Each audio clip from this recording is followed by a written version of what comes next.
ہر آن وہ اپنے رب کے حکم سے پھل دے رہا ہے. یہ مثالیں اللہ اس لیے دیتا ہے کہ لوگ ان سے سبق لیں. یعنی ایک انسان جب لا الہ الا اللہ کا درخت اپنے دل میں لگاتا ہے تو وہ پھر کیسا انسان بن جاتا ہے کہ جس کے اندر استقامت ہوتی ہے.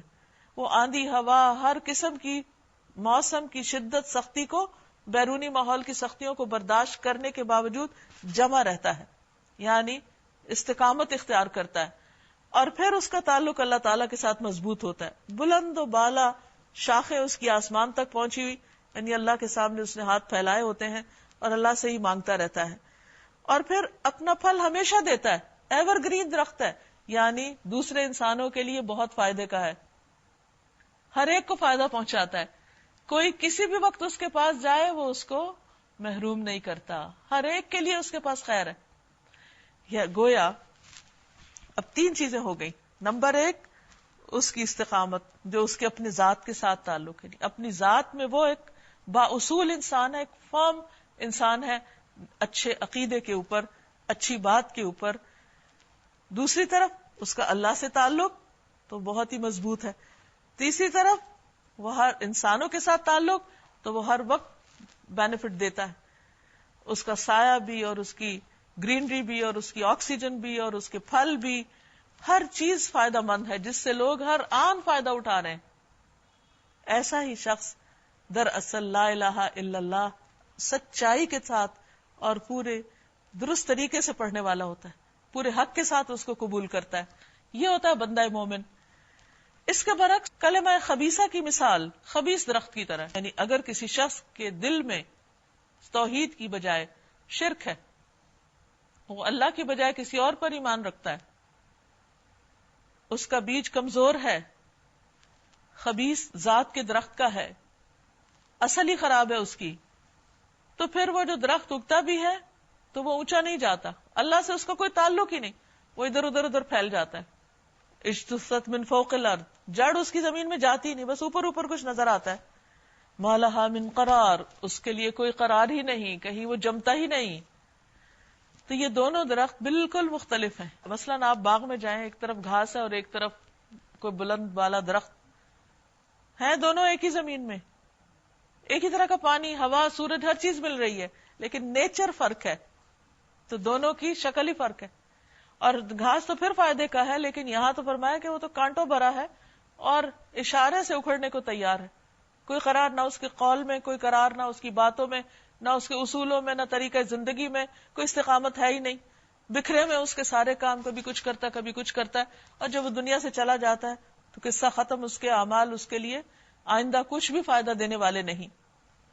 ایمان لانے والوں کو اللہ ایک قول ثابت کی بنیاد پر دنیا اور آخرت دونوں میں ثبات عطا کرتا ہے.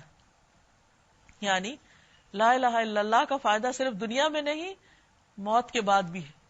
بندہ مومن کو جب قبر میں لٹایا جاتا ہے، اس کی قبر بند کر دی جاتی ہے، تو فرشتے اس کے پاس آتے ہیں، اس کو اٹھا کر بٹھاتے ہیں، اور اس وقت اس سے جو حساب لیا جاتا ہے، اس حساب میں اس کی ثابت قدمی صرف اس وقت ممکن ہوتی ہے جب وہ سچے دل سے دنیا میں لا الہ الا اللہ کہنے والا ہو اور واقعی اس کو ماننے والا بھی ہو. تو اس طرح وہ اپنے اس امتحان میں کامیاب ہو جاتا ہے، اور یوں پھر آخرت میں بھی اس کو فائدہ پہنچتا ہے. لیکن اس کے برعکس جو دنیا میں لا الہ الا اللہ سچے دل سے نہیں کہتا، وہ قبر میں بھی نہیں کہہ پاتا. وہ کہتا ہے دوسروں کو سناتا، کہہ رہے تھے میں نے بھی کہہ دیا، لہذا یہ کہنا اس کو وہاں نجات نہیں دیتا. تو اس لیے کتنا ضروری ہے کہ انسان سچی بات کو پوری سچائی کے ساتھ قبول کرے.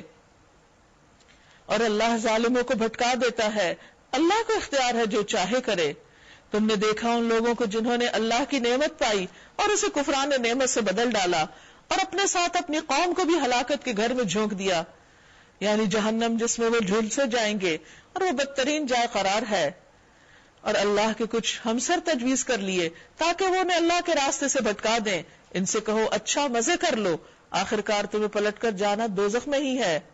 اے نبی صلی اللہ علیہ وسلم، میرے جو بندے ایمان لائے ہیں ان سے کہہ دو کہ نماز قائم کریں. یعنی ایمان کا لازمی تقاضا کیا ہے کہ اللہ کے آگے جھک جائیں، اور جو کچھ ہم نے انہیں دیا ہے اس میں سے کھلے چھپے خرچ کریں.